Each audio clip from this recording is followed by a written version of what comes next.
राधा माँ की झोपड़ी पर सूरज ढल रहा था। गांव की गलियों में धूप उड़ रही थी। रामू सरपंच का लड़का अपनी दोस्त की टोली लेकर फिर आधमकता हाथ में लाठी ठोकते हुए चिल्लाया, अरे बूढ़ी कुतिया, आज फिर जिंदा बैठी है। तेरी मौत कब आएगी? तेरी यह टूटी फूटी झोपड़ी और यह 2-4 बीघा जमीन हमारी होनी चाहिए। तू तो बस बोझ है। गांव पर पास खड़ी चंदा चाची हंसते हुए बोली, हाँ हाँ, जगन्नाथ जी की भक्ति कर करके देख लो, भगवान भी तेरे जैसे गरीब कंकाल को नहीं देखते। मर जा, जगह खाली कर। दूसरी औरतें भी ताने मारने लगी। कोई बोला, कल रात सपने में देखा यह बूढ़ी रात को चोरों से बातें कर रही थी। राधा माँ चुपचाप अपनी छोटी सी चटाई पर बैठी रही। आंखों में आंसू थे, लेकिन मुंह से एक शब्द नहीं निकला। बस मन ही मन बोली, हे जगन्नाथ, तुम तो सब देख रहे हो, तुम्हारी लीला अपरंपार है। रात गहरी हो गई, गांव सो गया, कुत्ते भी भौंकना बंद कर चुके थे। राधा माँ ने चुपके से अपना पुराना थैला उठाया। उसमें 2 पुरानी रोटियां, 1 लोटा, थोड़ा सा गुड़ और एक छोटा सा लाल कपड़ा जिसमें जगन्नाथ जी की तस्वीर लिपटी हुई थी। लाठी थामी, चप्पलें पहनी और बिना किसी को जगाए झोपड़ी से निकल पड़ी।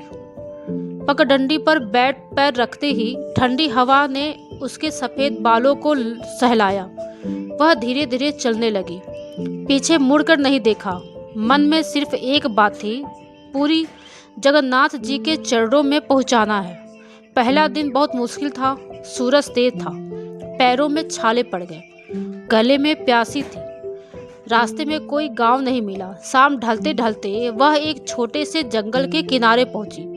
पेड़ों की छांव में बैठ गई। थकान से आंखें भारी हो गई। हे प्रभु, अब चल नहीं पा रही। अगर मरना है तो यही मर जाऊं, लेकिन तुम्हारे दर्शन बिना नहीं मरूंगी। तभी दूर से एक हल्की सीटी की आवाज आई।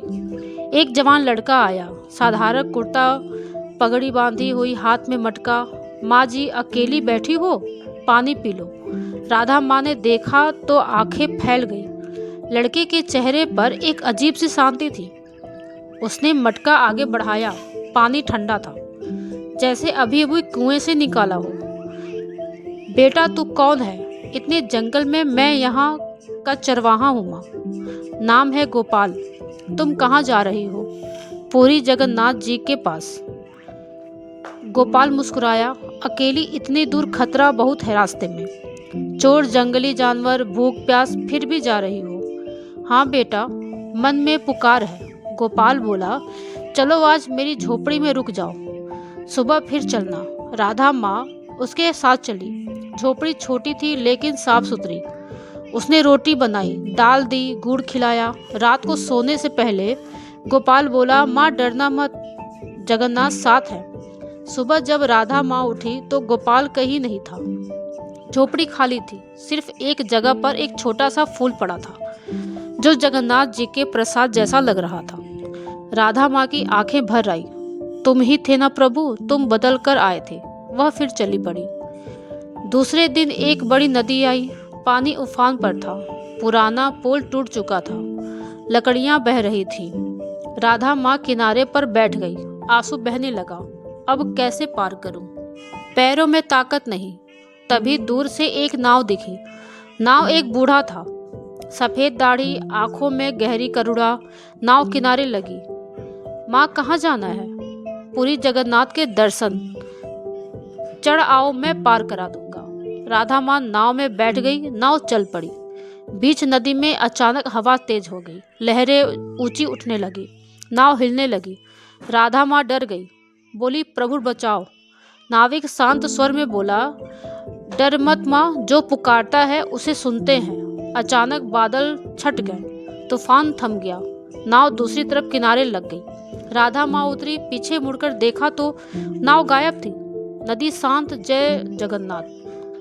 उसने हाथ जोड़े। तीसरा दिन जंगल घना हो गया। पेड़ों में अजीब आवाजें आ रही थी। राधा माँ थक चुकी थी, पैर लड्डू हो रहे थे। शाम हुई तो एक जगह पर बैठ गई। तभी एक बूढ़ी औरत आई। उसके हाथ में भोजन था। बोली, बेटी खा ले, तू अकेली क्यों घूम रही है? राधा माँ ने अपनी कहानी सुनाई। बूढ़ी औरत ने कहा, मैं भी एक समय अकेली थी, जगन्नाथ ने मेरी मदद की। अब तू जा, रास्ता सही है। खाना खाकर राधा माँ आगे बढ़ी। पीछे मुड़कर देखा तो वह औरत भी गायब। ऐसे ही दिन बीतते गए।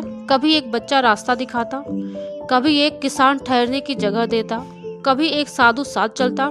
हर बार कोई न कोई रूप, लेकिन हर रूप में वही करुणा, वही शांति। 10वां दिन पैर अब चलने से इनकार कर रहे थे। आंखें धुंधली पड़ रही थी, फिर भी वह चलती रही। आखिरकार एक सुबह दूर दीक्षित पर पुरी का मंदिर दिखा। गंगा की तरफ बहती भीड़, रथ यात्रा का समय था। राधा माँ की आंखें भर आई। वह मंदिर के द्वार तक पहुंची। भीड़ इतनी कि सांस लेना मुश्किल, लोग धक्का दे रहे थे। राधा माँ फिसलकर गिर पड़ी। तभी एक हाथ ने उसे थामा। माँ उठो। एक युवा पुजारी था, सफेद वस्त्र, माथे पर चंदन का तिलक। भगवान ने तुम्हें बुलाया है, चलो गर्भगृह में ले चलता हूँ। राधा माँ उसके साथ चली। भीड़ खुद ब खुद रास्ता दे रही थी, जैसे कोई अदृश्य शक्ति उन्हें अलग कर रही हो।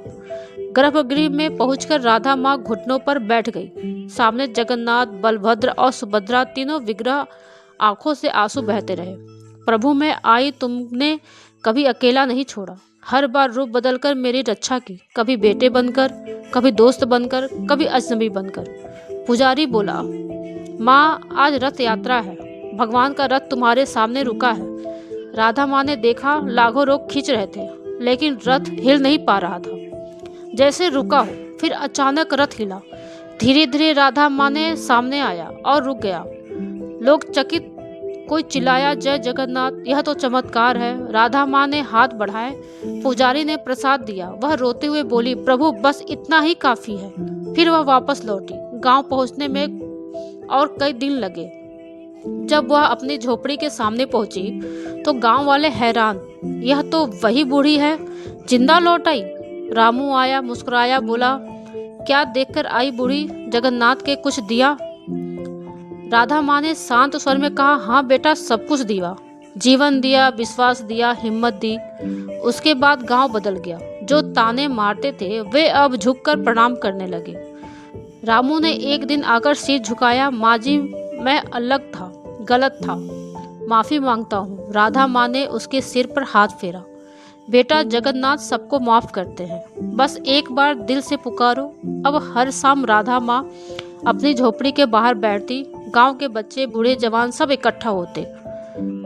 वह कहानी सुनाती, बेटा जगन्नाथ रूप बदल कर आते हैं, कभी बेटे के रूप में, कभी दोस्त के, कभी राहगीर के, कभी नदी पार कराते हैं, कभी भूख मिटाते हैं। बस पुकारो, वे सुनते हैं। और गांव वाले सुनते, आंखें नम हो जाती, दिल में एक नया विश्वास जागता, क्योंकि सच में जगन्नाथ की कृपा कभी नहीं टूटती। वह अकेले को साथ देती है, दुखी को सुख देता है, और जो पुकारता है उसे कभी निराश नहीं करता। जय जगन्नाथ।